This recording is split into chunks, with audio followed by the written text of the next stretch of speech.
का एक तस्वीर देखिए, दो लोग आपको दिखाई दे रहे होंगे झंडा के साथ। आपको थोड़ा डिटेल करें, इनमें से एक जो है उनका नाम है प्रदीप शर्मा और दूसरे का नाम है मोहम्मद बिलट दर्जी नाम है। अब ये दो लोगों की प्रतिमा ये बनी है, ऐसा क्यों हुआ? ये मतलब ये दो लोगों की प्रतिमा क्यों बनी है और इन दोनों ने क्या किया था कि इनका प्रतिमा बना? जरा इनके बारे में थोड़ा डिटेल करें, थोड़ा आप बताइए। आइए। 18 अगस्त 1942 की दुर्घटना है हमारे परिवार के लिए, देश के लिए घटना हो, मेरे परिवार के लिए तो दुर्घटना है। उस रोज़ हमारे चाचा स्वर्गीय प्रदीप शर्मा जी अंग्रेज़ों से शर्मा जी ये हो गए ना जी, ये उन्हीं का प्रतिमा है जी। वो उनसे लड़ाई लड़ते हुए 3 गोली खा करके शहीद हुए। जी, उनका सूचना मिलते ही उनके जो हलबाहा थे, ये अंग्रेजों ने इनको क्यों मारा?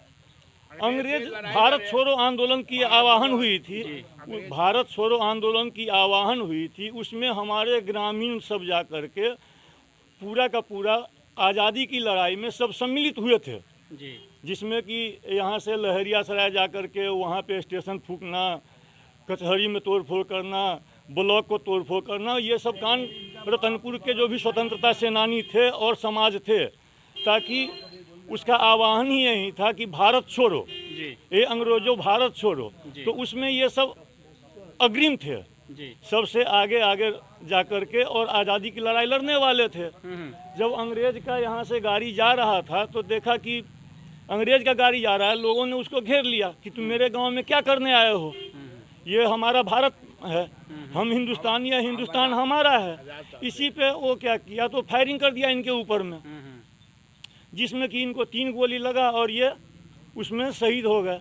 ये घटना मालूम होने के बाद जो उनके हलवाहा थे हमारे पूज्य शहीद बिलट दर्जी जी, वो खेत में हल जोत रहे थे, वो वहीं हल को खड़ा छोड़ करके और वहाँ से यहाँ आ गए और ये भी उससे अपना लड़ पड़े कि मेरे मालिक को तू मार दिया, मैं तुमको यहाँ से जिंदा वापस नहीं जाने दूंगा।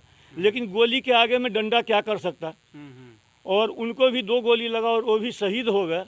उसके बाद से आज तक जो अभी वर्तमान का आपका 15 अगस्त 2000 उनका स्पॉट डेथ हुआ या कहीं और जाके हुई? नहीं, यही जगह है, यहाँ गोली लगी या मरे भी यहीं पे उनको गोली लगा, यहीं पे बिलट दर्जी भी शहीद हुए, प्रदीप शर्मा भी यहीं पे शहीद हुए। यहाँ से खमतौल लेके जाया गया लेकिन वहाँ पे वो मृत हो चुके थे। जी। इसमें यहाँ से ट्रीटमेंट के लिए ले जाया गया लेकिन वो यहीं पे मृत हो चुके थे क्योंकि हो गए थे वहाँ ले हाँ। लोग। हाँ, दाह संस्कार उनका वहीं हुआ। उसके बाद जो भी इलेक्शन आता है, जी, महानुभाव प्रतिनिधि सब यहाँ पे आकर के MLA हो, MP हो या जो भी हो, हमें 1980 से अब तक का लगभग याद है, उससे पहले का तो हमें याद नहीं है। 1980 में श्रीमान भोगेंद्र झा जी आए, फूल माला चढ़ाए, घर पे गए, जाके फोटो खिंचवाए और अपना चलते बने, वो भी विजयी होकर के। 85 में कैलाशपति मिश्र जी आए।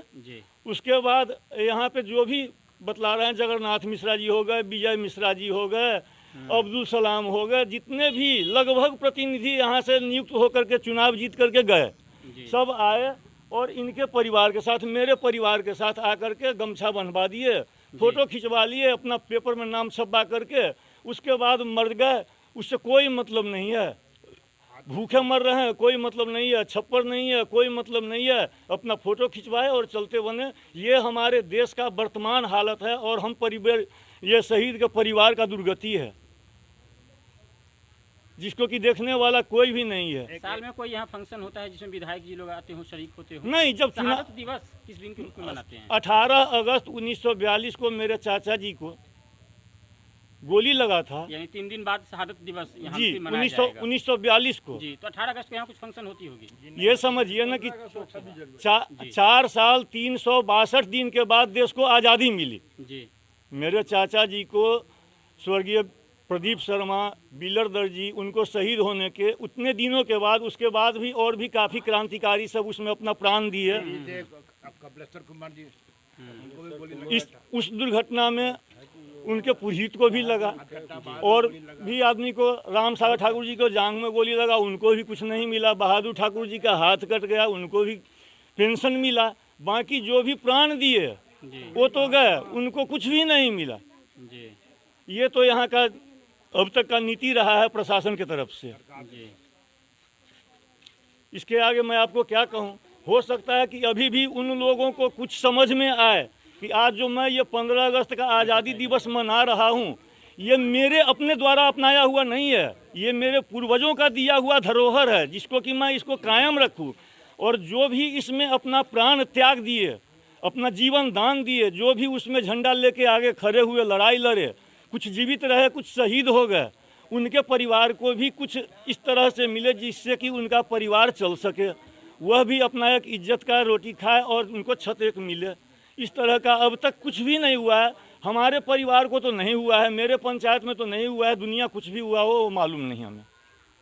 ये स्थिति है यहाँ। आप हो गए उनके मैं भतीजा हो गए, मैं प्रदीप उनका शर्मा के मैं शहीद प्रदीप शर्मा जी का सबसे छोटा भतीजा हूँ। सबसे छोटा भतीजा। जी जी, ये स्थिति हुआ। आप चाची थोड़ा आगे आइएगा। आप हो गई बिलट दर्जी की मोहम्मद बिलट दर्जी की मजली बहू। मजली बहू आप हो गई। आपको सरकार की तरफ से कुछ सुविधा? कुछ नहीं, कुछ नहीं। कुछ सुविधा नहीं, बच्चा सबको कोई नौकरी नहीं, चाकरी नहीं, कुछ नहीं, तो एकदम- विधायक जी आके जब तस्वीर खिंचाते हैं तो कुछ कहते कुछ हैं नहीं, कुछ नहीं, तो कंप्लेन उम्प्लेन नहीं करती है उनको? नहीं, कुछ नहीं। कौन सुनने वाला है? कोई सुनने वाला नहीं है, हम लोग का क्या सुनेगा कौन? बच्चों सब का कोई नौकरी छोकरी कुछ नहीं। जो आप कुछ नहीं। जब आप शादी होकर आई थी तो आप ये कहानी सुनी होंगी लोगों से। हाँ, आपके हाँ। आने के तो बाद ही ये आपके आने से पहले ये घटना पहले हो ये चुका घटना, होगा। पहले तो घटना हुआ। अब आने वाली जो पीढ़ी है, कितने बच्चे हैं आपके? हमारे बच्चे 9 गो। अच्छा, तो आप उनको समझाती होंगी इनके बारे में, इनकी हाँ, कहानियाँ सब आप सुनाती हाँ, होंगी। समझाती आपने जो हूँ। सुना होगा वो अगली पीढ़ी को हाँ। बताती